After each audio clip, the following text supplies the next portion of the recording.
Listening Practice Test. Please turn to Section 1 of Listening Practice Test. Section 1.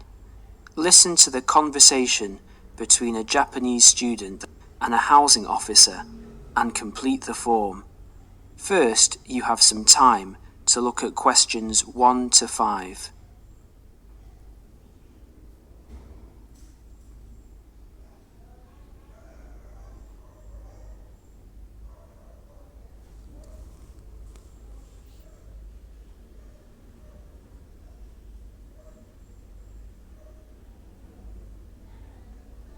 You will see that there is an example which has been done for you. The conversation relating to this will be played first. Yes, what can I do for you? My friend is in a homestay and she really enjoys it, so I'd like to join a family as well. Okay, let me get some details. What's your name? My name is Keiko Yoichini. Could you spell your family name for me, please? Yes, it's Yoichini. That's Yuichini.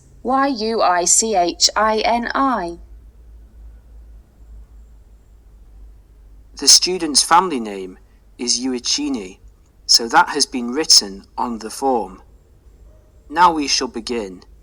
You should answer the questions as you listen, because you will not hear the recording a second time. Now listen carefully and answer questions 1 to 5.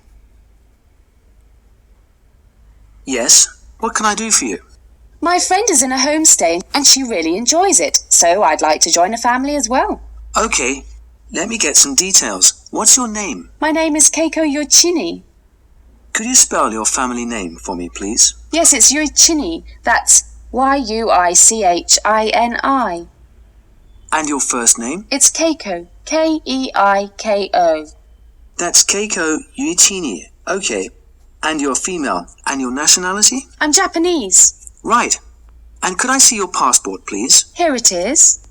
Okay, your passport number is JO6337. And you are how old? I'm 28 years old. Now you're living in one of the colleges. Which one? Willow College, Rome 21C. Right, 21C, Willow College. And how long are you planning to stay with Homestay? About 4 months, longer if I like it. And what course are you enrolled in? Well, I've enrolled for 20 weeks in the Advanced English Studies because I need help with my writing, and I'm nearly at the end of my first 5-week course. Right, so you've completed 5 weeks and you have enrolled for another 15 weeks. That's about 4 months altogether. That's right, about 4 months.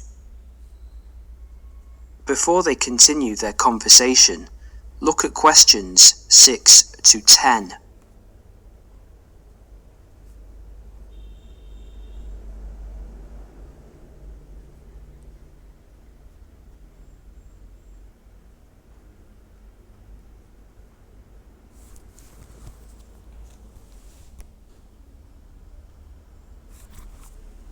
As you listen to the rest of the conversation, complete the form by filling in the numbered spaces 6 to 10.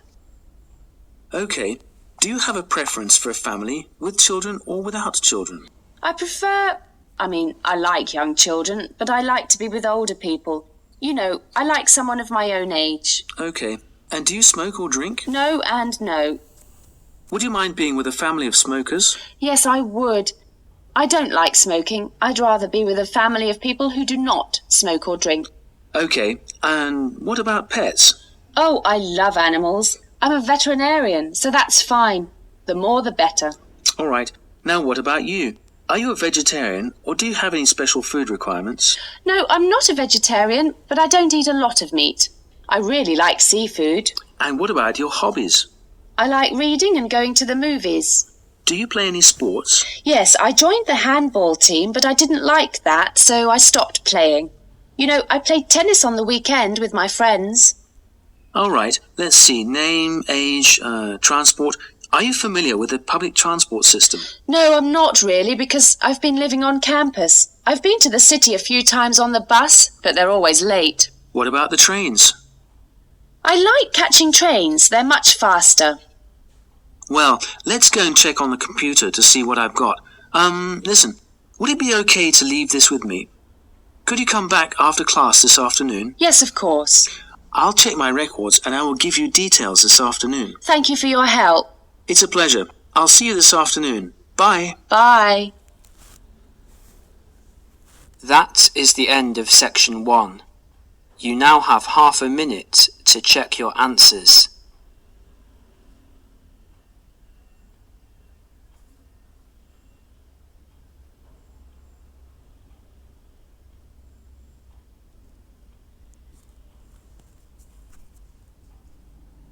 Given by a tour guide about travel to Esnia. First look at questions 11 to 14.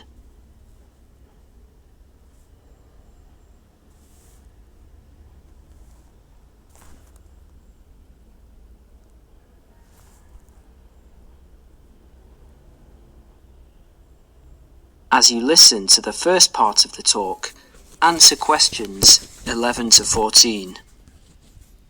Hello everyone. As you know, this agency has specialized in tours and independent travel to Esnia for over 20 years. It's a magnificent place to visit, but it's not always as easy or as comfortable as it might be. So this tour is designed to help you handle the bureaucratic hassles and give you time and energy to enjoy the always as easy or as comfortable as it might be. So this tour is designed to help you handle the bureaucratic hassles and give you time and energy to enjoy the beauty of this breathtaking country. The first hassle is visas. Nowadays, Esnian visas are needed by almost all nationalities. The normal visa lasts for just 90 days, but a renewal is possible. It is worth leaving yourself plenty of time when applying, or I suggest, from experience, 2 months. That should do it. The latest confirmed price is £30, but it should be noted, and a lot of our regular travellers tell us that the price may change without notice and hold up visa processing. So ring up the Esnian embassy and check the price before sending out forms. Now, for those of you who are intending to take Esnia as part of a longer tour and want to wait till you get to another country, do remember that some Esnian consulates in neighbouring countries require you to provide a letter from your own embassy just to confirm your nationality. You can find a list of major embassies throughout the world in the student handbook on page 13. Oh, and one more thing. Check whether you need a multiple entry visa if you're leaving and re-entering Esnia on your tour. Before the talk continues, you will have a chance to look at questions 15 to 20.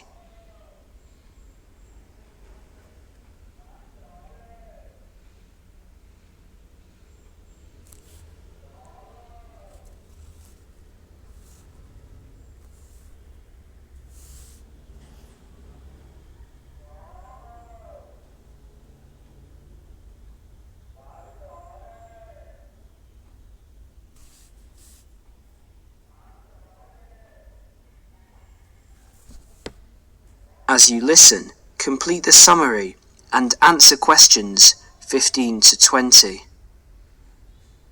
Now, some miscellaneous general advice. Firstly, if you're rich enough to bring in over $1,000 in cash or traveller's checks to Esnia, you need to fill in the currency form. Don't forget this. You could get into trouble if you do.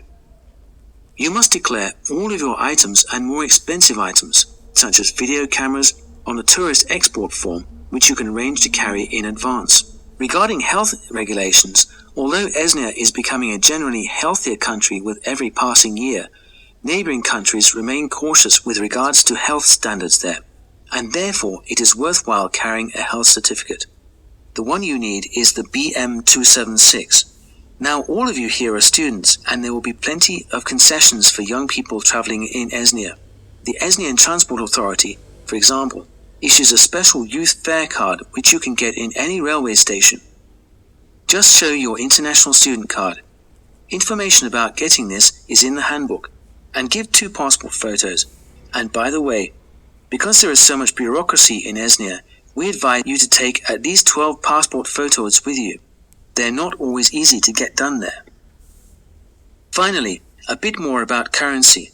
Pounds won't get you very far in Esnia these days, so they're no good. We advise people to carry either yen or Australian dollars. US dollars are starting to cause difficulties because of political disputes.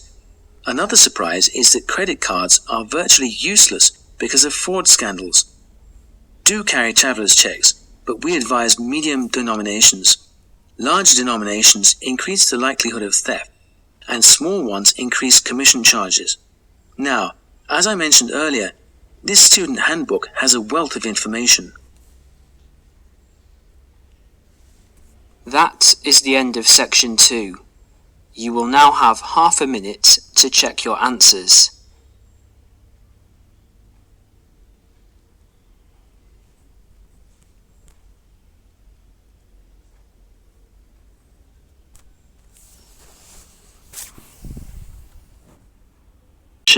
About shopping habits. First look at questions 21 to 24.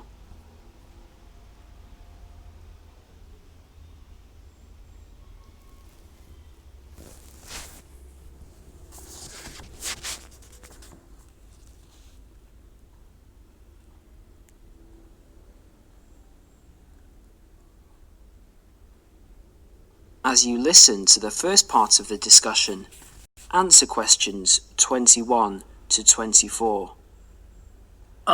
Excuse me. I wonder if you'd mind answering a few questions. You see, I'm doing a project. Fine, what's this on? Well, I'm looking at the people's shopping habits. Okay. Can I ask you, first of all, are you a student? Well, I was a student here last year, but since then I've left, and I'm working in a bank now as a cashier. I just came to see a friend. Oh, that's okay. So how often do you go shopping? Oh, I buy a lot of books. Should I exclude books? Oh, if you leave books aside, what about shopping for all of your personal items, study things, and that sort of thing?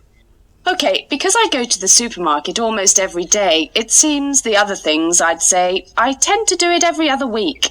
And do you spend the same amount each time? I guess so.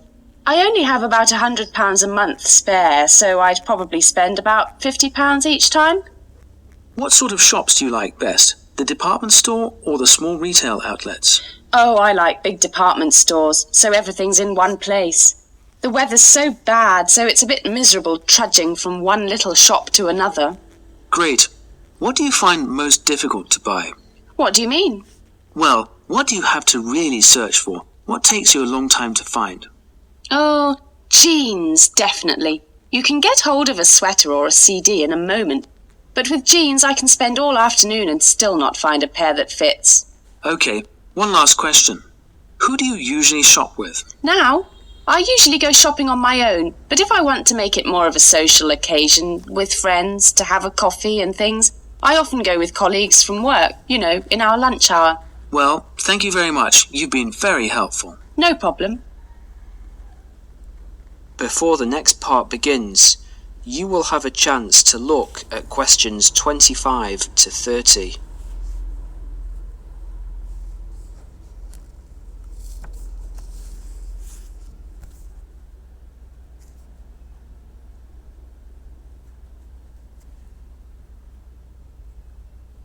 As you listen, answer questions 25 to 30. Hello, Dale. How did you get on with your shopping inquiries? Well, I got 50 people to answer questions and the results were quite interesting. Okay, let's have a look. Well, those were handouts and here you can see that the majority of people I interviewed said they went shopping once a week. Most often, that was the weekend. Right. For those people who spend enormous amounts of money, if you see this chart, you can see that half the people spend £45 a month, and while 15% of people spend more than that, an average of £75, the rest spend relatively small amounts. Even the regular shoppers spend no more than £20 a month. Window shoppers? Yes, I asked them what kinds of shops they prefer, and the response was unanimous. Everyone went for department stores. I think that's what young people today want. That's understandable. And that's a useful statistic, I think. I also talked to them about the things they found most difficult to buy. I thought the answer was going to be something like books or study materials, but it's always clothes. They have problems with things related to hobbies. As far as sportswear is concerned, they complain about the lack of shops that sell it. Not many had trouble buying sweaters and things like that, but shoes and trousers were really problematic. Was that, again, because there just isn't enough variety? Yes, they say everywhere they just come across the same styles, so they just give up after a while. I know what they mean. Lastly, I asked them whom they want to shop with. That is the end of section 3. You will now have half a minute to check your answers.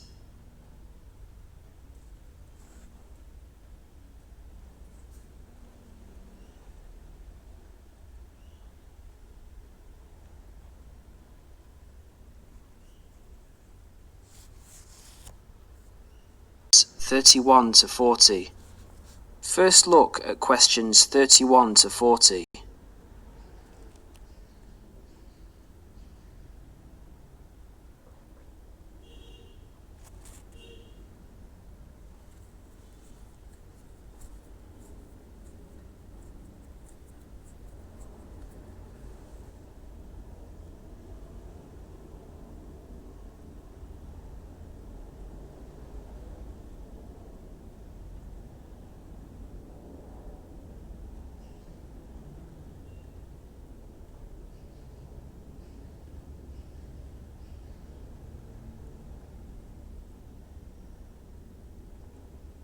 As you listen to the lecture, answer questions 31 to 40.